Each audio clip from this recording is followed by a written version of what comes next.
ইয়াৰ ভিতৰত ভাগৱত সামৰণি চলি আছে। প্ৰথমে আমাৰ দাদাজনক শ্ৰদ্ধাঞ্জলি জনালোঁ।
দেখাইছোঁ বাহিৰত ওলাই আহিছে ভাগৱত শেষ কৰি।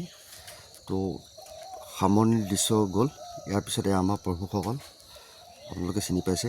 এতিয়া আপোনালোকক দেখাই আছোঁ ভিতৰত সেৱা লৈ আছে ভক্তবৃন্দই আৰু প্ৰভুসকলে তেখেতলোকক আশীৰ্বাদ দি আছে। মই ভিডিঅ'টো দেখুওৱাৰ উদ্দেশ্য এইটোৱেই যে আপোনালোকেও জানক আমাৰ গাঁৱলীয়া সমাজত কেনেকৈ ভাগৱত সামৰণিৰ পিছত সেৱা কৰে। তো আপোনালোকেও এনেকৈ সেৱা কৰিব। ওচৰ আপোনালোকে জানেই হয়তো মোৰ ঘৰ যোৱাবাৰীত হয়। তো যোৱাবাৰী আমাৰ ফেচবুক ইনষ্টাগ্ৰামত বহুত নাম আছে, বহুত পেজ খুলি থৈছে। তো এয়া ভক্তবৃন্দই সেৱা লৈ আছে। সকলোৱে কুশলে থাকক আৰু আপোনালোকক মোৰ ফালৰ পৰা আশীৰ্বাদ থাকিল। আপোনালোকে সদায় কুশলে থাকক।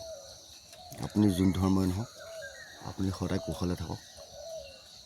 সদায় আপোনাৰ ভগৱানৰ ওচৰত আপুনি সেৱা ভক্তি কৰিব।